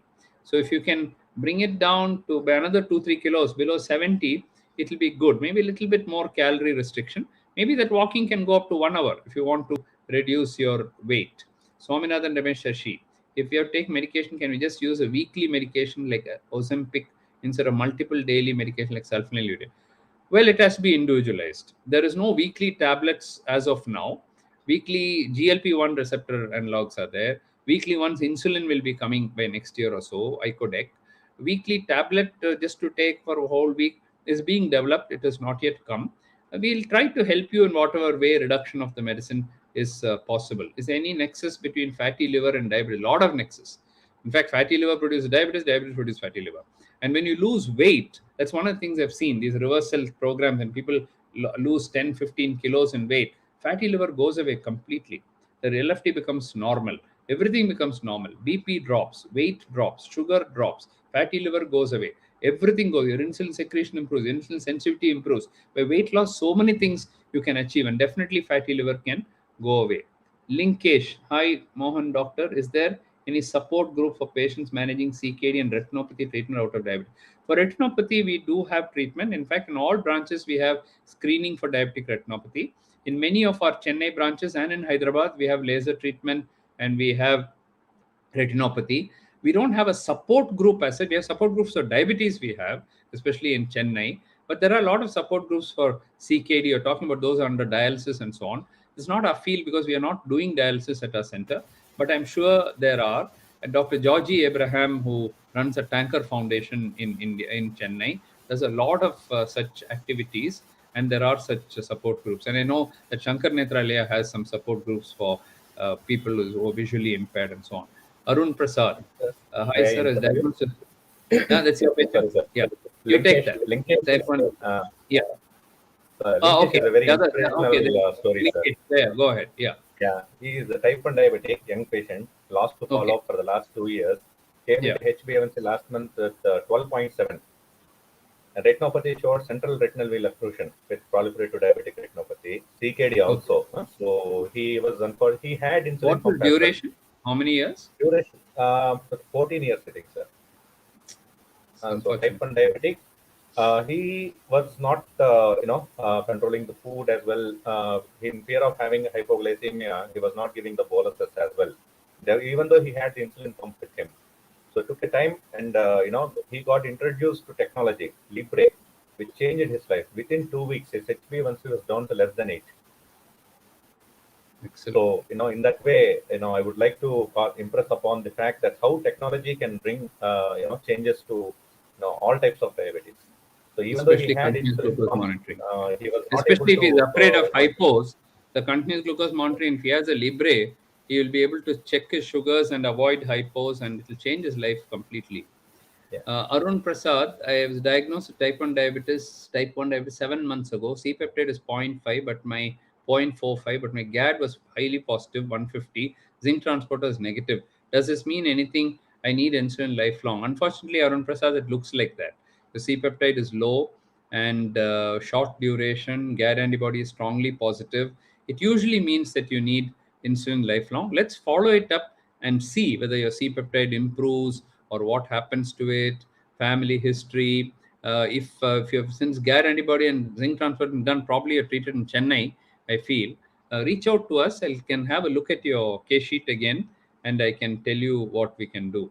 Maheshwaran Achari, thank you, sir, for the proper follow-up and feel at home approach by Dr. Ashwin Mukundal and team at Dr. Mohan's Calicut. Ashwin, you want to respond to that? Hi, sir. Yes, he's a very good patient of ours. He's been under very good follow-up. Comes exactly the day we call him for follow-ups, and he has his blood sugars under control since he started coming to our center, sir. Very good. Keep it up. Keep it up. Linkesh, again, I think his main concern is CKD, requesting programs on renal diet. I think, Vinod, you can, find out where the CKD support groups are in Bangalore and keep him in touch with that. Probably online also there could be such support groups. And then about renal diet and Indian diet and all that, give him more information and try to help him as much as possible. Okay. CC George, is it possible to take Herbalife for diabetic? Is there any side effect? I don't want to talk about proprietary preparations and so on. I generally like to avoid such products because I have seen some bad reports about such product, but I won't go further into that. Can diabetic patient drink alcohol? Why should anyone drink alcohol? Let me ask you. Why only diabetic patient? Well, it's easier said than done because I'm not a holier than thou approach. I don't drink, by the way. So maybe I'm biased. But I mean, anything in moderation. If you really want to drink, make it minimum and not drink every day and don't drink heavy amounts, or even if you drink infrequently, don't make it binge drinking. An occasional social drink as they drink in the West may be okay. It also depends on what you drink and how much you drink. And I'll stop with that. Good. Mohammed Ashraf, can you explain use of artificial sweeteners, aspartame, sorbitol, stevia? There's a lot of misconceptions about artificial sweeteners, and the first thing is that they'll produce cancer. Now, this came after, and this also has been asked in every Facebook Live question thing that I've had. About 50 years ago, there's a sweetener called saccharin.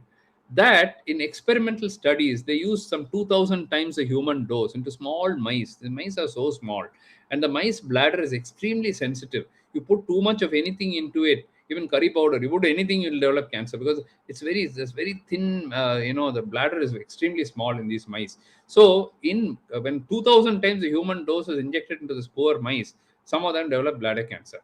So they immediately said, "Oh, saccharin produces bladder cancer." So there's a big scare. Saccharin is withdrawn. Then they did a lot of studies and they found there's not even one single human case of cancer reported. Then they brought back saccharin, but by the time everybody is scared. After that, about 20 different sweeteners have come, and the public feels that everyone will produce cancer. Okay, even saccharin did not produce, but now with everything, cancer, they're just gone. So I keep telling them, they argue with me in social media, and I say it doesn't produce. No, it produces. I say, show me one case. No, I'd like to see one case. Show me, tell me who produced. Give me the case sheet. I'd like to see. Then they keep quiet. No, I've heard. You heard wrong. That's why we're having all these sessions. You believe me, you don't want to take it, don't take it. I'm not promoting it at all. Don't take it. But if fact is a fact, no, if you say it produces cancer, how can I accept it when I've not seen a single case report anywhere in the world for the last 50 years with any sweetener? How can I say it produces cancer? We go by science. Finally, we go by science. So there is no cancer, definitely. Okay. Can they be taken? If you want to take, you can take. I can go without it, but definitely go without it, So I'm not promoting you and asking you to take. There are people who like that little sweet taste. I don't want to deny those people. How can I take this coffee? When I put this little thing, I feel better. Take it. If you're putting one drop of, any of these sweeteners, think you'll get any side effects? Definitely not. So don't take over of it if there is any fear of doing it. But I don't think any of them are that harmful.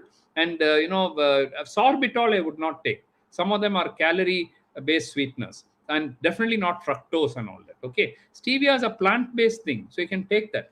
Plus, apart from that, there is sucralose and levulose and so on, which are very, very sweet. They are 200 times sweeter than sugar itself. One drop of it is enough. One tablet or one drop of it is enough. If you want to take it, you can take. In old patients, which drug is safe? Shanta Lakshmi. There are drugs which are very, very safe. Shanta Lakshmi. Even metformin small dose is okay. Then DPP-4 inhibitors, very, very, very safe drugs. The sulfonylureas, modern ones in very low doses, if you're using, they are safe. It all depends on how we use it. It's like a knife. If you use the knife properly, it's good. Otherwise, you'll cut yourself, isn't it? Wonderful progress made me feel, sir. So many wonderful changes in the way diabetes. What remains unchanged is your passion. Oh, Babita. Thank you, Babita.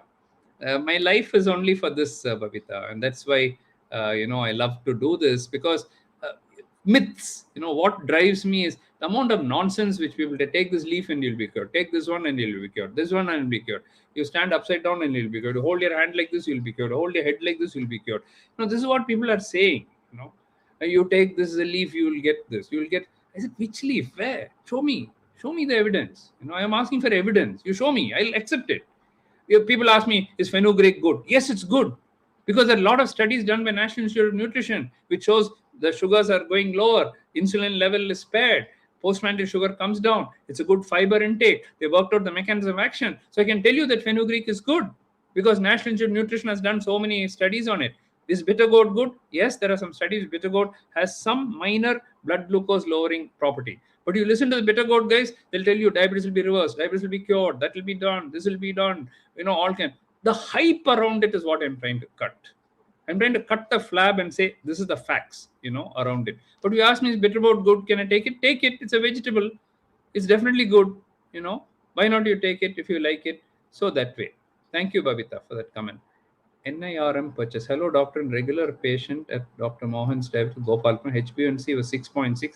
September 10.1. See, December 2020 it's 6.6. In September 2020 10.1. PP is also high. I'm under medication, irregular exercise because of COVID. See what happened.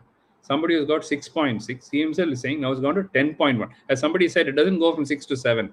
You mentioned it'll be at least 9, 10. Some of you all said that. See, 10. So don't worry. The point is that we can bring it down and we will get it back to 6.6. Don't worry. But now start your exercise and you can wear a mask and go. People are still not walking outside saying they get COVID. I've been walking for the last 6 months every single day wearing a mask and I go, okay, outside you won't get COVID. And there you're also wearing a mask. How will you get COVID if you go? So don't stop your exercise because of that. Ever since COVID started, I've been saying this, by the way, in social media. Sujata M. Good evening, doctor. You say C-peptide in term type 1, type 2. Example, fasting 1.77. What type of diabetes? Fasting 1.77 is quite good. But there's also something called as stimulated C-peptide, which we give more importance to. So if that stimulated C-peptide, Sujata, is more than 2 or 3, it almost rules out type 1 diabetes unless it's an early stage of type 1 diabetes. It almost confirms it is type 2. But on the other hand, if the C-peptide fasting is 0.2 or 0.3 and stimulator is also 0.2, 0.3, it rules out type 2. I've not seen type 2 patients even after 40 years reach that level. Okay, my grandfather after 55 years is still at good C-peptide. So you can to a large extent, but in biology, remember, nothing is 100%. Nothing is 100%. Okay, I had one GAD positive person with MODI, MODI 3, who for 10 years is still on sulfonylurea, beautifully controlled, HbA1c 6.5. GAD has been positive 5 times. 5 times is GAD is positive. Okay, I kept on thinking it's an error, I tested in different labs, I tested in my own lab, repeated. His GAD is positive, no doubt about it. He is responding beautifully to sulfonylureas. He's on only one tablet. For 10 to 15 years, he's well controlled. He is definitely a MODI 3. Why GAD is positive? GAD can be positive in normal people. The 1 to 2% of normal people, GAD can be positive. Okay, and about 5% of type 2s, GAD can be positive, and they can respond beautifully to tablets. So that is why in biology it becomes fascinating, and you can never be dogmatic in whatever you say. Why can't? What's the next one? Why can't an invitation be taken nationwide for having food diabetic food compulsory? What is diabetic food, Ravi Subramanian? There's nothing diabetic food. Is there a special dish called diabetic food? Nothing. Eat less of something, eat more of something. Eat more of vegetables, add a lot of protein in it, cut down your carbohydrate. That is diabetic diet. Even if you go to a hotel, you can pick that. So there's no special dish given as diabetic food, non-diabetic food, pre-diabetic food, diabetic food. Okay, that's a myth. There's nothing called as a diabetic diet. Okay, is metformin safe? I've taken Tendia and Reclimet the morning night. Metformin for 60 years it's been safe. Whether another 50 years later it will be safe, I'll tell you after 50 years. The last 65 years it is safe. Okay, we'll wait another 30, 40 years later. I'll tell you after 100 years whether it is safe. Okay, it's the only drug which has survived 65 years, by the way. Many others have come and gone. So it is the safest of all the drugs. Every year we find a new indication for metformin, by the way. Galvesmet contains metformin. Is it okay? Same question. We answered about metformin. Maheshwari Acharya, that is okay. Acharya. Dr. Mohan can plan a network of cafeterias in the country with delicious, healthy, diabetic food. This has been proposed even by my good friend, Dr. Muruganathan. Several times he has told me, start Dr. Mohan's chain of canteens and things. I used to say it's the only thing I've not done now. And maybe.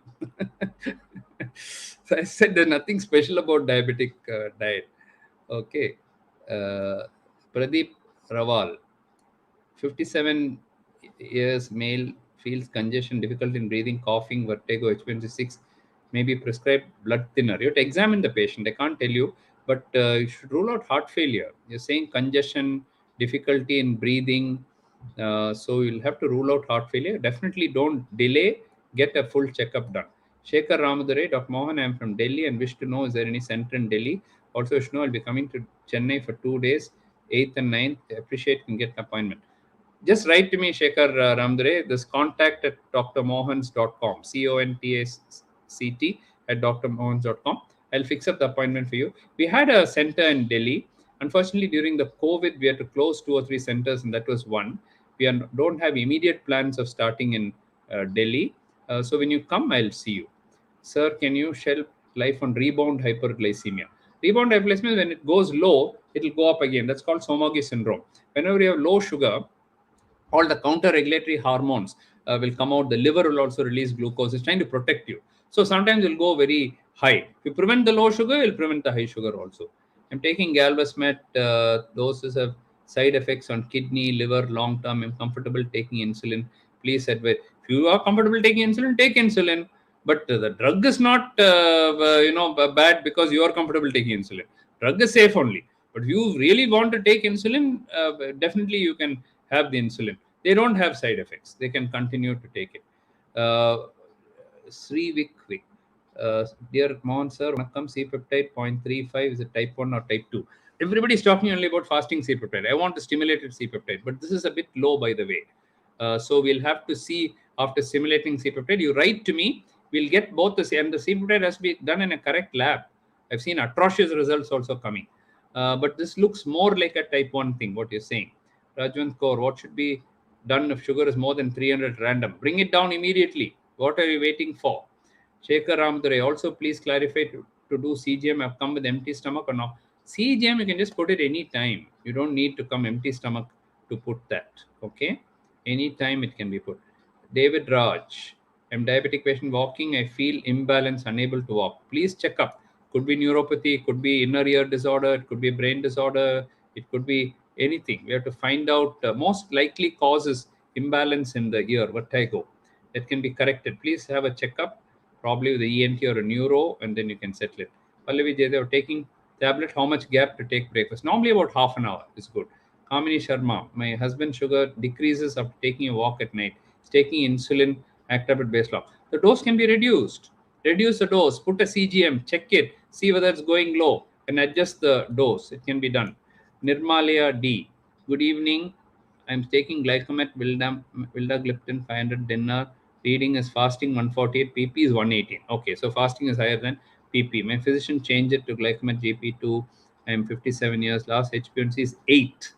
Okay, so in your case, unlike the other gentleman, your fasting is high and the HbA1c is high. I predict that in the evening it is going high. You need a CGM. In the CGM, I can tell you whether evening is high or when it is high. Adjust the dosages. The HbA1c is 8. Somewhere you have a problem. So we can find that out and then fix it. Okay. And of course, I cannot prescribe here, but if you contact us, we'll tell you. And the last one, Shekhar Ramdare, also please clarify, do CGM have to come on empty stomach? That already answered. You don't have to come on empty stomach. HbA1c and for CGM and all, you don't need to come in the fasting. To do fasting sugar and in fact, the only test which really needs is a fasting sugar and triglyceride. These are the only two for which you have to do fasting. For cholesterol, you don't need. Liver function, you don't need. For HbA1c, you don't need. For electrolytes, you don't need. Hemogram, you don't need. For any other test, you don't need to come in the fasting state. In fact, in Denmark, even the triglyceride they do in the non-fasting state, but we do the traditional method of fasting triglyceride. So with this, we have come to the end of the session today. So before I give my last comments, I would like each one of you, starting with Ashwin, what is your message to people on World Diabetes Day, which is tomorrow? Thank you, sir. Thank you for giving me this opportunity. Tomorrow, as you rightly mentioned, is Children's Day along with the World Diabetes Day. Access to diabetes care is the theme for 2021 World Diabetes Day. But as Dr. Mohan's, we would like to add something that we are coming up with monogenic diabetes, which is rarely discussed in diabetes scenario in India. So we want to concentrate more on the undiagnosed or misdiagnosed cases of monogenic diabetes. We want to talk more on precision diabetes on this World Diabetes Day, and that will be my message for all of you on for World Diabetes Day. So thank you for giving me this opportunity. Thank you, Ashwin. Dr. Rajman, you can unmute him. Sorry. So let me all wish all the diabetes as well as their relatives a very, very fruitful diabetes day for the next year. Make sure that your health is okay by controlling your blood sugar, doing a proper check, and go to your doctor regularly. That's the problem. You don't go to the doctor after 6 months, 8 months. You go back. The HbA1c will be back to your higher level. So make sure you go do a proper check, and that is very important because the relatives also have to make sure that they go with the patient and understand what is the problem. So please make sure your diabetes can have a long life, as Dr. Mohan sir and his team has proved in Gopalapuram Center that people can live a very long and healthy life. So let me ask all my diabetic patients as well as all over the country to please make sure that your health is okay by doing a proper check as well as taking your medication and diet and exercise seriously. Very important point. I'll respond to that. It's absolutely true. Dr. Smita?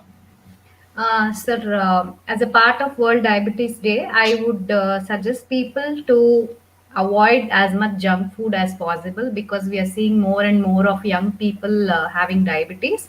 And also those people who are not diabetic and above 35 years of age, I request people to at least go for an annual health checkup, since diabetes is a silent disease and many of them would not be knowing that they are diabetics unless and until they have complications.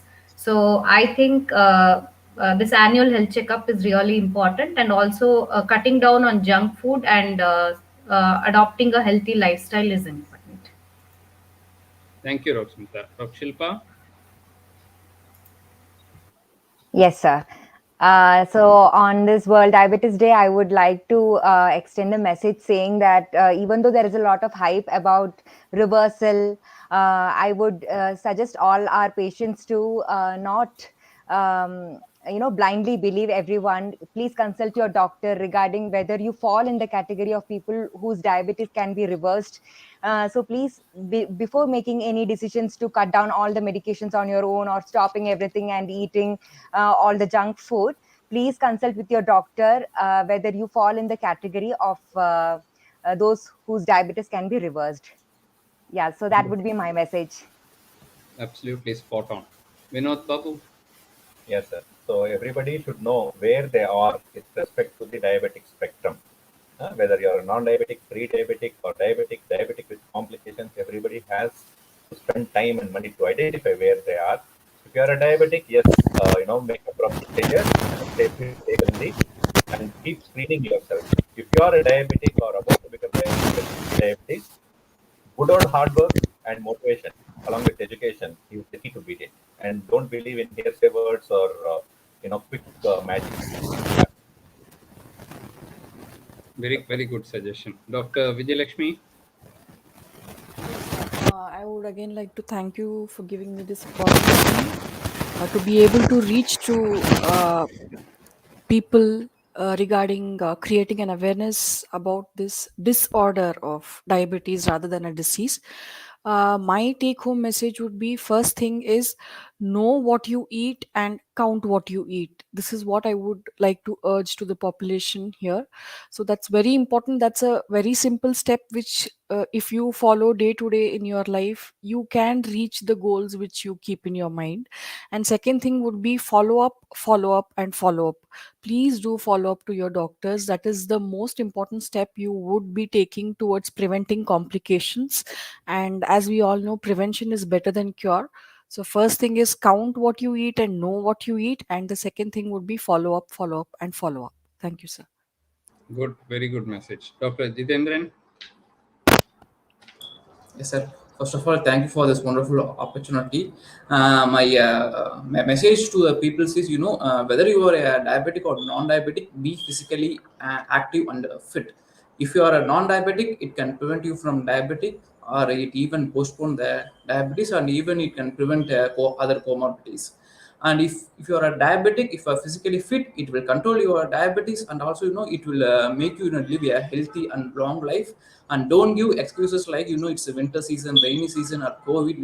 You can make a way to be physically fit. So find it and be happy. Thank you.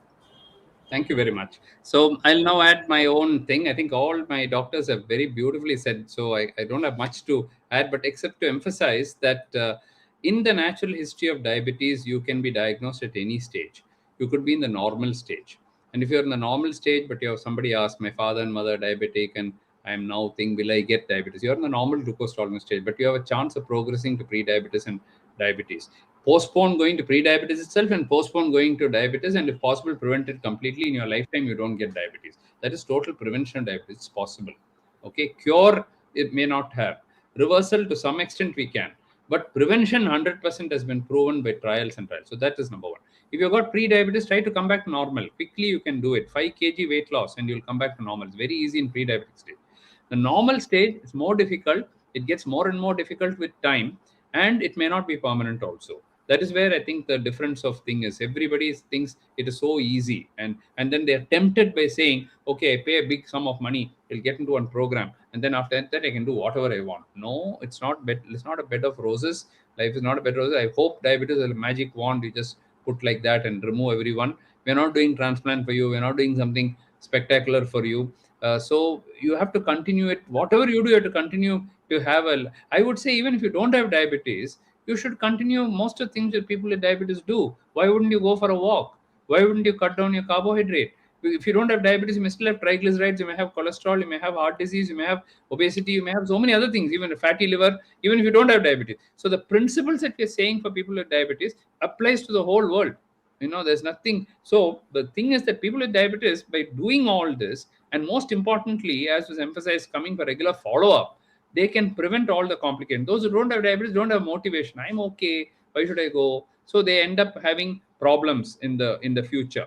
So I think having a little diabetes, my father always used to say that if you have a little diabetes, you're lucky, because then you're going to, you should not have severe diabetes, you shouldn't have complication diabetes. If you have a little bit of diabetes, it's good for you because you're reminded of the checkups, you go for your thing, you're also reminded to have a healthy diet, you're reminded to take your medications, and by that you'll also control your BP, you'll also control your cholesterol, you'll control your weight, you won't smoke, you will have moderation alcohol or no alcohol, you follow a healthy diet, you may do pranayama or stress reduction, you may do yoga, and everything that needs to be done for a healthy diet, including vegetables and fruits and everything that you should take, all that a person with diabetes can do. If you do all that, you can have a long and healthy life despite diabetes. We are very proud that we have shown it to the world. We have proved it to the world that people can live for 40, 50, 60 or more years with diabetes without any complications. And you can also live almost up to 100 years of age. Although India's lifespan for non-diabetics is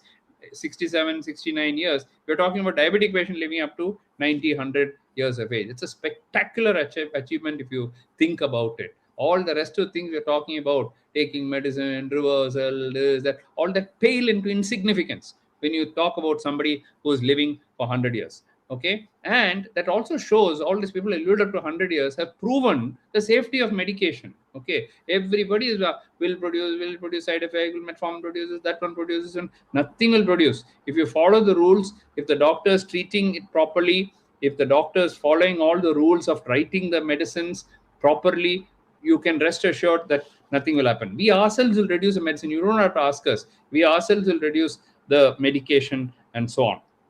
So my final message to all of you is come for regular follow-up, keep a healthy lifestyle, and as each World Diabetes Day we progress, we'll see better and better, newer and newer things coming. 5 years ago, World Diabetes Day, we didn't even have continuous glucose monitoring. Today, see, we're talking about it like a routine thing now. Okay, every patient is now asking for it now.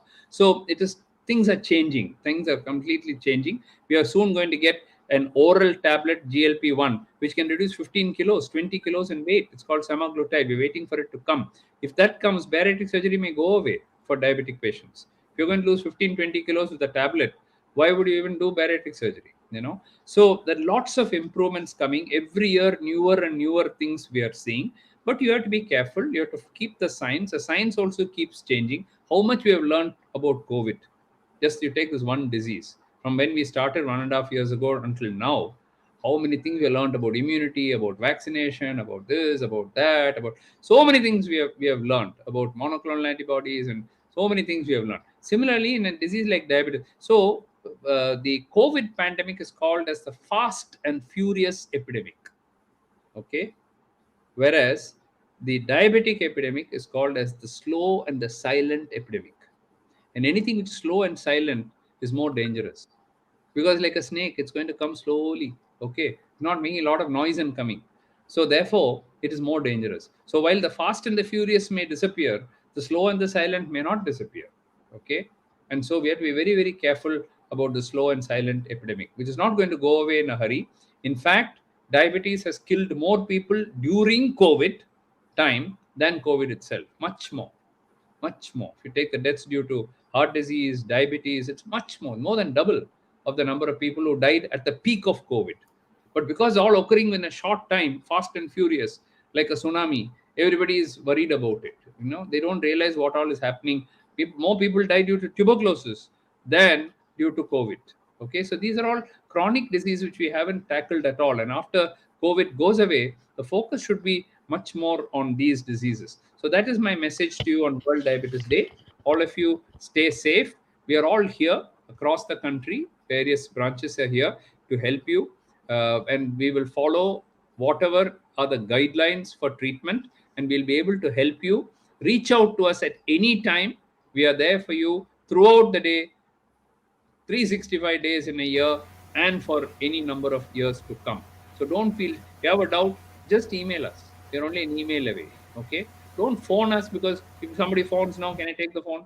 Like this, I'm every minute of the time doing something. Okay, I'm seeing patients or doing this or doing that, or all the time I'm doing something. I don't waste a single minute. So if you call me, chance of me picking up the call and saying hello is a little less. But you just email me, I'll get it even after this. I'll open my email. I'll see, oh, it's immediate to reply. Okay, and same day, all replies are given the same day. Okay, so these are my tips to you, and I wish to thank all the doctors. They've all taken part so well and given their valuable time and answered everything in a very balanced manner. So a big thank you to all of you, and to all those out there who are listening. A very happy World Diabetes Day, and enjoy the rest of your weekend. Bye bye. Thank you, sir. Thank you. Thank you, Thank you, sir. sir. Thank you, sir. Bye-bye. Thank you, sir. Thank you, sir. Bye. Good night, Thank you, everyone. sir. Yeah.